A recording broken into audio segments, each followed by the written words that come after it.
All right, good morning. Got a medium amount of things for you today. Won't go too long. Uh, Obviously, safety's been in the news with Chief Winstrom on our way here to start March 2nd. Looking forward to having him and wanted to take a moment to highlight some of the FIBRS data, the Florida Incident-Based Reporting System data of the great work that's happening with our police officers at the city and why this is such a great place to live. And I would echo the sentiment that Chief Winstrom mentioned to you guys, which is find a successful city and you'll find a successful police department. So certainly want to highlight some of that data. And certainly very, very happy to share that overall crime from PPD shows a 28.6% drop in crime from 2023 to 2025. So that's over a 2-year stretch. I'll give you some of additional numbers over a 2-year stretch. We will get all of these numbers to you year by year, 23, 24, 25. Generally speaking, all of them were precipitous decreases. It wasn't high in 23 and then low in 24 and higher in 25. It's been on a great trend line, all of these. Year over year decreases in both violent crime and property crime have continued. Those over the past 2 years, violent crime has dropped 25.4%. Property crime has dropped 29.3%. And then over the past 2 years, there's been significant drops in thefts. They're down 34.1%. Grand theft auto down 38%. Vehicle burglaries down 20%. And those are the ones that make up the property crime rate that you guys will see when it says property crime. Those are the key metrics there. Decreases attempted homicide 78.5%, robberies 52%, and a nearly 21.8% drop in aggravated battery assault are the violent crime stats that you'll see. So huge thank you to Chief Brown and all of our PPD staff.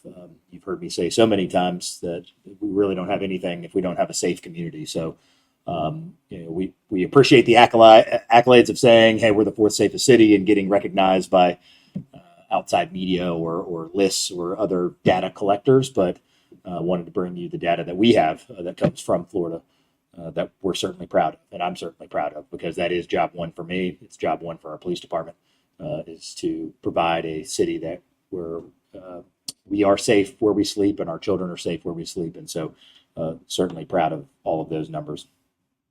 We had a great presentation, about 30 minutes for the Baptist demolition.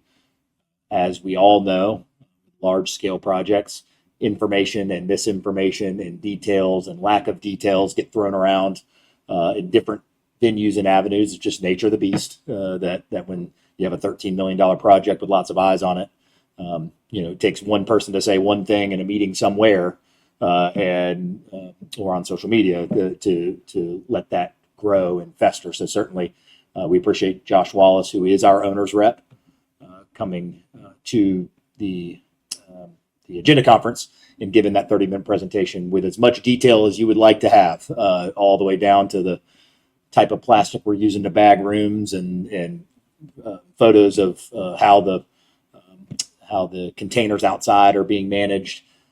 And I think there's some important data points to the citizen that maybe they're not as interested as watching 35 minutes of it.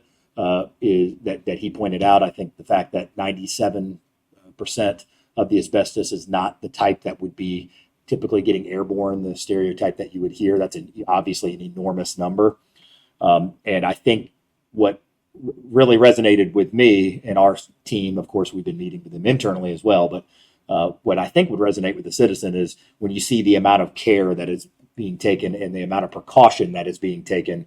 It's not only assuring, but I think it's reassuring. It's a reminder that this is why, when there's lots of conversations about why didn't you take the lowest bid, we took the lowest quality bid that we could count on. And that meant local contractors, people who cared about this community, that have lived in this community, that know the gravity of this project. And so having Josh Wallace, who's a native, he pointed out that he was born there, and that I think he said his son was born there a couple weeks before they closed.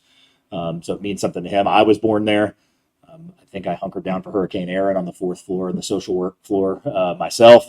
So I know the old building pretty well, and so it's important to us. It's important to us all, and so again, I appreciate you guys getting the word out there, and I just thought that that's really the best one-stop shop of collective, accurate information about, and that doesn't. I'm not discounting anybody's concern. I totally understand that. That's very important. But it's just making sure that the right information is out there. So I certainly encourage media, the public, to go watch that or read your coverage about it as you guys summarize that. I think that's an important step to make sure that we're all singing from the same sheet of music and understand all of those issues. The FDOT easement for outfall at Scenic Highway. This is ultimately something that needs to be done if we want to keep having Scenic Highway. I think this is an outfall situation that typically in most outfalls that are FDOT maintained, those easements have already 30, 40, 50 years ago would have already taken place. This is just one that over the last several decades had fallen through the cracks. As a matter of fact, the previous administrations would have not even brought this item to council. They would have just given the emergency access and allowed them to do it. Certainly in the sake of transparency and we wanted to make sure that everybody's aware of exactly what's going on. I know there was some information or misinformation out there that they're already working on this easement. That is not the case. They're working in their own right of way this morning. They absolutely have not taken on the easement, the city portion of this, and they will not do so until that is approved, which I expect it will be on Thursday. We have briefed the council, as a matter of fact, our city administrator and the sitting council member for where this is taking place. Jared Moore went out there in person alongside FDOT, walked it, get a full understanding of what needs to take place. And I think the pictures tell the story when you see the erosion that's already happening with the need of that replacement of the outfall. It's very, very clear of why this is an emergency and why FDOT is being very urgent about it. So why is this on my desk? Why is this now on the council's desk? Merely because this was an easement that fell through the cracks over decades of time that they would normally have already. This is just one of those that somehow, legally speaking, they did not have an easement. So we want to certainly provide that. There's no reason not to. There's no alternative solution. I mean, this is an outfall that they maintain. There's no other option to consider other than, unless we want Bay Bluffs Park to expand and we want Scenic Highway to go away. That would be the only other, and I have not had a council member propose that yet. So, it is a definitive thing that needs to get done. Certainly looking forward to getting that knocked out. Park hours. Our staff has completed a comprehensive review across 95 parks. Obviously, this conversation has come up most recently with MLK Plaza. But what we wanted to do is we wanted to stop the process of one thing happening at one park and then changing hours, which is actually what has been happening historically at our parks. We had several park hours that at different parts of the city that even to this moment, we don't necessarily know why. It was just probably a decision made much like this, where something happened at the park. We want to find an amicable solution. So we band-aid it with just changing the hours at one park or changing the rules at one park.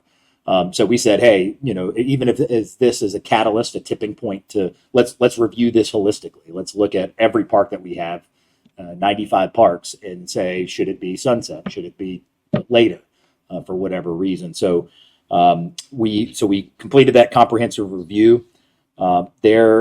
There'll be, all of them will remain sunrise to sunset except for 5 exceptions to sunrise to sunset.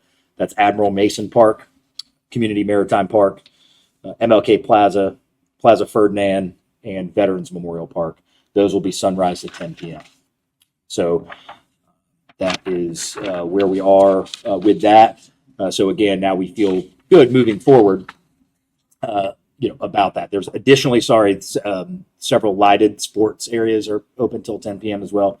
I forgot to mention Blake Doyle Skate Park, Bayview Tennis Courts, H.K. Matthews Basketball Courts, Roger Scott Tennis Courts, and then the new signage will be starting to go up at those specific locations next week. So there won't, sunrise to sunset, obviously there will be no change needed with whatever existing signage is already there, but reflected at the 5 the 5 parks mentioned and the lighted sports-based locations. If the signage needs to be changed, we will start changing that signage. Happy to take any questions on that in a minute. Airport runway closure, the east-west runway has been closed recently. I know we've been talking about that publicly for a little bit. It's a $21 million project to improve and maintain the infrastructure of the runway, and it's anticipated to last about 10 months. What will you see as a citizen out there? You might see some increased truck traffic on Jerry Maygarden Drive, Spanish Trail, and Langley Avenue because those materials will be trucked in from Milton. And they'll be leaving the property through the airport gate on that south side, Maygarden and Summit over there. So you might see some additional truck traffic there. The funding comes from FAA, 19 million of that. FDOT is $1 million, and a local match from the airport's capital budget. So 21 million all told. The concurrent stormwater project will also take place during the runway project, which is a $3 million project to improve drainage and stormwater management at the runway. And we got $1.5 million from Florida DEP. So both of those will be happening at the same time. There is a demolition. I know it's started to come up at some of the meetings, ARB meeting that's taking place at 1182 East Lakeview Avenue. Is the Fairnie Hill property, and it by right can accommodate 5 new lots. Without a subdivision plat or anything like that. Obviously, I'm disappointed to see that take place. That losing historic structures is certainly not something I'm a fan of. But we're bringing this up really to point out that it is allowed by right. There is no legal recourse that the mayor can take or our city council can take that would prohibit this. And I think what happens sometimes is that the word gets out that, and there's a presumption that there's something that the mayor can do or that's something that council can do. Ultimately, under state law and everything else, I'll give you as much detail as I can. The ARB, Architectural Review Board, only has the authority to delay demolition up to 60 days. That is it. There is no other, and that's to provide time for alternatives in case someone wanted to come buy it. I mean, that's the spirit of that delay. It isn't because someone's going to necessarily change their mind, but it could be for material salvage. It could be for other things like that. And the state law requires that local governments approve of the conditions or deny a demolition application with 120 days of the receipt of the application. So we have zero legal authority to prevent demolition once all those review requirements are satisfied. Again, I'm certainly disappointed to see that and to lose historic structures like this home in particular. But it is what it is. And again, I just wanted to be clear with our citizens that when they hear about that, unfortunately, we have no legal recourse to change that at this point. Last 2 things, third and final open house on the land development code. Speaking of, it's from 3 to 6 p.m. February 17th at City Hall. And we hope to take that to council later this year. And this is our first comprehensive revision of the land development code since the city's first zoning ordinance was adopted in 1947. So as I joked during my State of the City, unless this is too soon from 1947, I think it's probably time that we look at this with modern eyes and trying to anticipate modern needs like housing. So looking forward to that. And then lastly, wanted to certainly give a huge thank you to Erica Graham-Cagnolo, who's our Economic Development Director, who her last day was January 30th, Friday.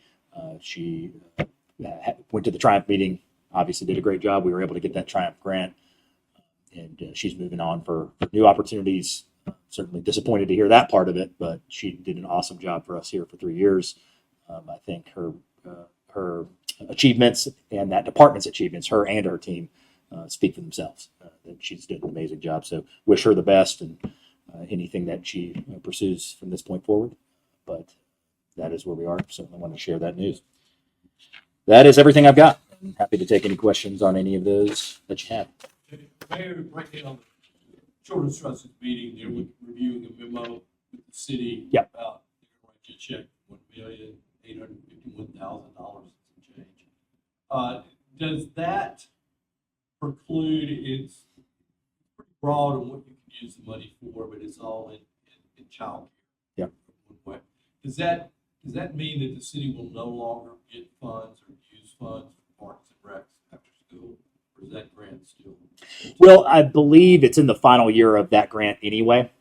And again, I think that illustrates what our olive branch is to say. Remember that we are deducting that as the total amount owed, Right. really as to try to meet in the middle and meet needs. And okay, so that was the 500,000 that was taken out. Correct. So in other words, what the trust gave those dollars to Parks and Rec. How we have gone back and kind of recalculated that as saying, hey, 75 cents on the dollar of that, assuming that that was used for CRA kids in CRAs and things like that. Now, understand, that was awarded without any, it wasn't as if that was awarded with an asterisk that said, but so long as the CRA would come back and request these funds, it would be deducted. So that certainly is an olive branch on our side to say, hey, look, we get it. You've helped us directly with these funds. We recognize that, and that has been helpful. And so the calculation was, what are the dollars that have actually come in, not what has been proposed. And that's why we kind of did a ratio calculation. We also added, I believe, recently, as late last week, some language, some clarifying language that this would be meant for 0 to, I forget the exact terminology Adam used, but I mean, that it's going to be for children. We didn't want to get into, we promise one building in this location. And so it's trying to find that happy medium. Yes, we want it to be versatile dollars, but we've been pretty clear. I think I've got to be pretty accountable to the public. We said we're going to help childcare. That is what we intend to do, and that has not changed.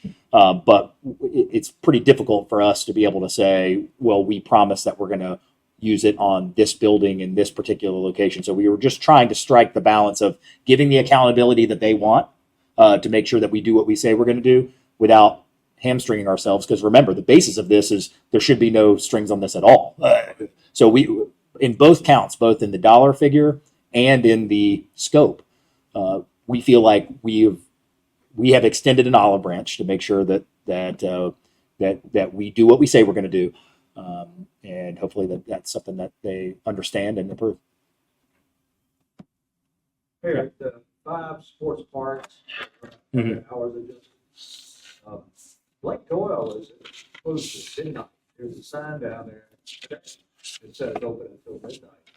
Is this a pullback from midnight? And if so, are there issues going on down there? Yeah, maybe that it said we may just have that. There's nothing that's come to me that we would be pulling those hours back. So maybe we've said, maybe the other ones are 10 p.m. and then that one would, those are staying as normal if they're already past 10 p.m. So I'll get clarification on that. But there has been no discussion about changing anything at like, so perhaps we may have misspoke there. Maybe it will be all the way to midnight there specifically. Just kind of follow up on that question. The parks changing, there's several parks around, like you said, just kind of random parks that are like open to 9 or 10 p.m. Mm-hmm. Those seem to be doing what is it? Correct. Y'all couldn't find any reason why those were open? Yeah, and obviously, if you wanted me to go park to park, I'd probably have to defer you to Tanya of if we found the genesis. I think in some cases we didn't. It was kind of hard to even find why they were. But my general assumption and general observations is something would come up, a team would be practicing there, something would come up over the decades and years of time, and then we just moved hours, based on that. And again, I just like the uniformity of saying, let's not, if we're saying that isn't how we should do it, then before we start changing around hours of specific parks, that we should have a complete plan, not just look at one issue and say, okay, well, then we're going to do that here. So that's what we had asked, and that's why it took a little longer, is that we wanted to review all of that. Certainly none of those efforts are if there's a team practicing that we want them to not be able to do that. So that's why it takes a little legwork to go to 95 parks and say, okay, well, what activities are taking place? What's happening there to make sure that we're not, my understanding is there should be no impact to youth sports, for example, for any of these changes, that we have not had to make a decision that said, okay, well, since we're changing this back to sunset, they now can't play baseball there or something like that. There might be a baseball field, but that means maybe nobody's using it at this point or is requested to use it.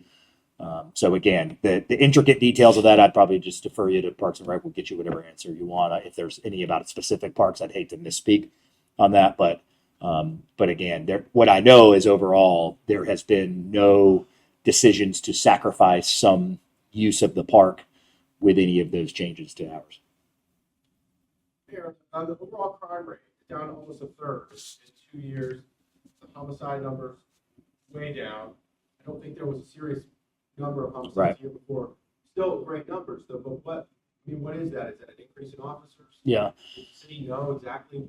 That's a pretty big number. Well, I mean, first of all, I think we do have a culture here where I think our citizens, our residents really value and appreciate police officers and law enforcement and the police department. I think that's number one, to give credit to our citizens. That is not something we should take for granted. That is not how it is everywhere in the country. And so, I'm certainly a pro-police mayor, and I would consider ourselves a pro-police city in a pro-police state. And so I think that that is first and foremost, is that I think that helps our great officers do their job. Number one. Number two is I think you are seeing crime decreases around the country as I talk to mayors around the country, which is great. And I think a lot of that is attributed to technology, right? We're just getting better and smarter about how we can take on these issues. And so I'm not saying specific to one data point that I could tell you it's because of technology, but I think generally speaking, the increase in technology that you're seeing just makes it harder to get away with crime. So I do think that's important, but already being a safe city and seeing those numbers the last 2 years, again, I'm very, very happy about, and our citizens should feel very good about. And so I think we have a culture that supports law enforcement and knows the value of law enforcement.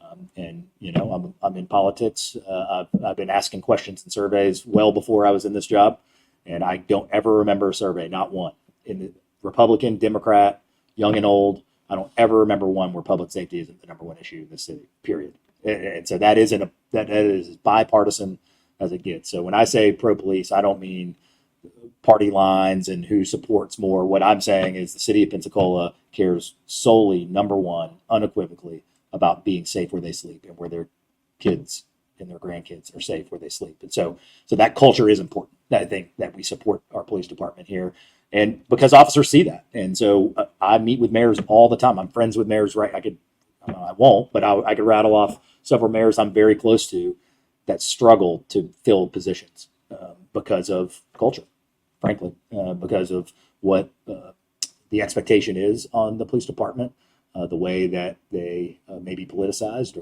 or criticized. And so we don't have that problem here, thank goodness.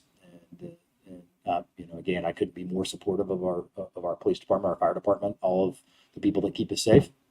And so, to answer your question, I think it's technology and I think it's culture. I think those are the two things why you're seeing these decreases. And again, keep in mind, those are decreases off of already pretty low numbers. So it isn't as if we had a rash of crime issues in 2022 or 2023 relative to the country. But the fact that we continue to see those numbers dwindle says a lot about our police department, a lot about our community. Mayor, do you have any updated information on Garden Street stormwater project that's had Garden Street coned off, lane changes and all that going on? Not a specific update week to week. Obviously, it's an FDOT project for folks that aren't aware of that. So the reason I have a lot more updates on the city streets than I do on the state roads, just because it's their day-to-day management. It's not ours. I have not been given any indication that they are behind, but Amy Tootle and the Public Works Department would be in direct contact with them. I'd hate to tell you they aren't if they are, but again, I mean, I know that obviously the work is continuing to move eastbound. It's kind of, there's a lot of that work at kind of the A Street right now is where I see a lot of the brunt of that happening, and it will continue to move east. So anyway, we can probably get you a more refined update. I'd hate to talk out of turn on that, but in terms of major delays or anything that, again, that's hitting my desk that needs to be cleared or approved or anything like that, we have not seen that, but let our team get you an exact update on Yeah, that. we've got a number of input, the Barrancas Garden Street intersection. Yeah. Has become sort of a joke. Yeah, I was there this morning. Yeah. I was there this morning, and it is, it's, and you know what? I just think that's, first of all, it's going to be more pronounced, I think, at that intersection because that's already a tough intersection. The 5 points of, and for example, when you're westbound on Garden, you get to A. Well, right now there's no turn lane now, so it's kind of like the Joe Patty's dilemma, where one person turning left to go southbound on A Street will stop a whole train of cars. So, but that's part of progress, and hopefully it won't be for too long. But not surprising that there's a pronounced inconvenience happening at already a pretty complex intersection, even when there's no construction happening. That's a little bit of an issue. I think that intersection seen it all, sinkholes and cones and everything else. But looking forward to them, getting it moving and getting it done. A follow-up Yep. on the Grand Cagnola departure. Yeah. You had recently, in the past year, consolidated CRA leadership with economic development leadership. Mhm. And first question is, how has that worked out for the city? And second question is, are you going to continue in that model? Are you recruiting a backfill for economic development as the CRA leader, also the director? Yeah, I think we're going to continue in that direction. Erica's job, if it isn't posted already, will be any minute now. Again, her final day was the 30th, I believe. So last Friday, not 3 days ago. But so I think that's our intent. And the reason behind that was there are very few economic development projects that don't involve a CRA. And we can, I'll spare you rattling down the list, but just start with the port, Baptist Hospital. Every one of those have some major coordination with CRAs, given the geographic location of our CRAs and the fact that I should probably know the ratio of square mileage of east side, west side, and urban core as it pertains to the square mileage of landmass in our entire city, but it's a significant portion. So that's why we like them being hand in hand, is that there was just, it's the elimination of silos and kind of drop balls that you can still be working on an economic development project that has nothing to do with CRA, but it's going to be a pretty rare instance, I think, of any large scale economic development that will not involve a CRA. Because if you look at the areas of our city that are not in CRAs, I take the north side, the northeast side, they're pretty well built out bedroom communities. I mean, there isn't large tracts of land to attract a developer or a business or anything like that. And so not only from the income requirements, but even just the logistical planning requirements, it just makes a lot of sense that those be talking a lot. I think our approach will be that, but I would tell you this for every department, I'm kind of a find the who and figure out the what. If for some reason we get, the world's best economic developer that doesn't know anything about CRAs and how to handle those, I always would, I think you try to put the best people in the best seats to be successful, period. So, and that's from my business owner background. We're going to find the who, we're going to find talented people and figure out what makes the most sense. So I say, yes, that is our plan, John, with the asterisk that, it all depends on who that person is. I got a question on the Lakeview demolition. Yeah. You say you're disappointed in that. Do you have concern that this could be like a growing trend, that if this project goes well, are there other handful of historic homes that could get demolished? Yeah, I mean, by state law, there's lots that could be demolished unless they're, and I'll have to defer to Adrian on, because I will misspeak on what those designations are that are exempt, like National Register of Historic Places, things like what those lists are. There are very few that are exempt. So I don't mean that every single building, but under state law, then it's likely. And the thing with Pensacola, we appreciate and celebrate our history. I lived in North Hill before I moved to where I am now just a few years ago, and I take people through and say, I believe this is accurate. It's the largest collection of historically preserved homes in the state of Florida in terms of size. And This is in East Hill, obviously different location, but you know, you only get historic character once. You know, it's can't really rebuild it, and so it's trying to be as thoughtful as possible. If I had my way, certainly I'd prefer keeping, you know, beautiful homes that have history in our city, and I'm always happy to middleman that. If I can help make that happen. I'm just legally limited, and again, I want to speak for council too. You know, any presumption that the council has some ability, it isn't like the council can just put an ordinance in and say we're going to preempt, we're going to go over the top of state law that doesn't, you know, allow us to do it. So our hands are tied, frankly, and so, you know, I grew up here. It's what we're proud of. Why is Palafox Street popular? Palafox Street's popular because we've been able to preserve the character of that street, period. And that's what makes it iconic, and that's what makes it beautiful, and why people want to spend time there. And so, you know, I've shared with you guys before what's the old saying in urban planning, the Pensacola parking syndrome, where you knock down historic buildings to build parking lots. But then no one parks in the parking lot because there's no historic buildings to see. That we've been coined in that phrase, you know, from many years ago. So, you know, you only get historic character once. And so I don't mean that there aren't scenarios where it makes sense. I mean, I think if we could rewrite history, you know, wouldn't having the San Carlos Hotel on the corner of Garden and Palafox be pretty awesome? You know, would it likely be the crown jewel of our downtown? Probably so. Now, not faulting anybody for, you know, it's empty for 20 something years. I mean, I wasn't there. I was 5 years old, but you know, that sure would have been nice, you know, to have something like that. So that's all. That's why I'm disappointed, is that it's what we are proud of, and so I just hate even a sliver of that, you know, losing that when it isn't necessarily required or needed, or an emergency or something like that, where it would maybe be more warranted. So very disappointed about it. But as I said, I just wanted to be clear with our public that any presumption or assumption that sits on my desk to approve or disapprove is just not the case.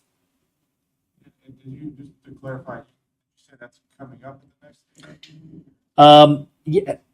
Yeah, February 19th. Yeah, it's the February 19th.